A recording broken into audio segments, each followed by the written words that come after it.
नमस्कार, मैं हूं दीपिका नियाल।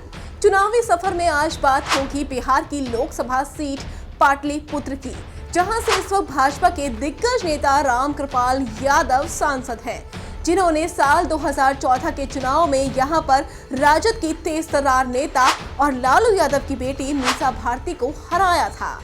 पटना संसदीय क्षेत्र के दो हिस्सों में बंटने के बाद पाटलिपुत्र संसदीय क्षेत्र अस्तित्व में आया। दरअसल पाटलिपुत्र वर्तमान पटना का ही नाम था। इस शहर का बहुत ही ऐतिहासिक महत्व है। ईसा पूर्व मेगास्थनीज ने अपने भारत भ्रमण के पश्चात लिखी अपनी पुस्तक इंडिका में इस नगर का उल्लेख किया था।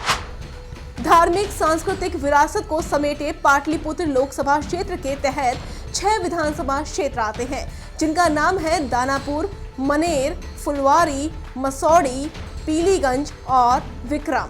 साल 2011 की जनगणना के मुताबिक यहाँ की जनसंख्या 25,45,080 है, जिसमें से 77% आबादी ग्रामीण अंचल में तो 22% आबादी शहरी क्षेत्र में रहने वाली है। परिसीमन के बाद वर्ष 2009 में अस्तित्व में आए इस क्षेत्र में हुए पहले चुनाव में जदयू के रंजन प्रसाद यादव ने बिहार के दिग्गज नेता माने जाने वाले लालू प्रसाद यादव को 23,000 से ज्यादा मतों से पराजित कर बहुत बड़ा उलटफेर किया था। तो वहीं साल 2014 के चुनाव में यहां पर भाजपा नेता रामकृपाल यादव लोकसभा पहुंचे। युवा अवस्था से ही छात्र आंदोलन में सक्रिय रहे रामकृपाल यादव ने साल 1977 में अपनी राजनीतिक जीवन की शुरुआत की थी और वो कभी राजद सुप्रीमो लालू यादव के काफी करीबी भी रहे थे। वो पाटलिपुत्र से चुनाव लड़ना चाहते थे, लेकिन राजद ने मीसा भारती को चुनाव मैदान में उतार दिया, जिससे नाराज होकर इन्होंने साल 2014 में चुनाव से पहले राजद छोड़कर भाजपा ज्वाइन कर ली और बीजेपी की टिकट पर पाटलिपुत्र सीट जीतकर लोकसभा पहुंचे। दिसंबर 2018 की रिपोर्ट के मुताबिक पिछले 5 सालों के दौरान लोकसभा में इनकी उपस्थिति 91% रही है और इन्होंने 19 डिबेट में हिस्सा लिया है और मात्र एक सवाल पूछा है।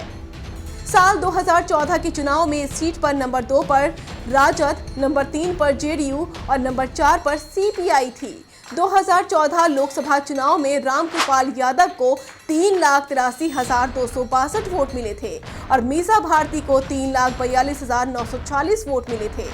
मीसा को हराने का इनाम भाजपा ने उन्हें नरेंद्र मोदी मंत्रिमंडल में मंत्री बनाकर दिया था।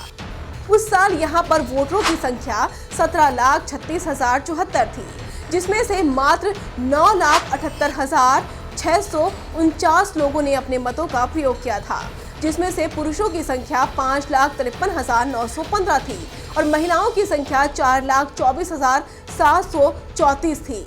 पाटलिपुत्र के जातीय समीकरण की बात करें तो आपको बता दें कि यहाँ यादव मतदाताओं की संख्या 30% से ज्यादा है, जबकि इतनी ही संख्या स्वर्ण मतदाताओं की भी है। यही वजह है कि यादव जाति के सभी नेता इस सीट पर चुनाव लड़ने की इच्छा रखते हैं। तो वहीं इस क्षेत्र में जनसंख्या के मामले में भूमिहार और मुसलमान दूसरे नंबर पर हैं, जो किसी भी पार्टी की जीत हार तय कर सकते हैं। पिछली बार के मुकाबले यहाँ सियासी हवा बदली दिखाई दे रही है।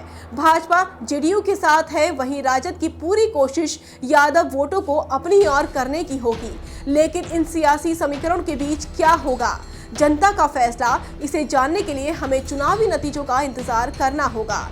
फिलहाल आजमाइश कड़ी है और इम्तिहान बेहद मुश्किल। देखते हैं जीत की बाजी किसके हाथ लगती है।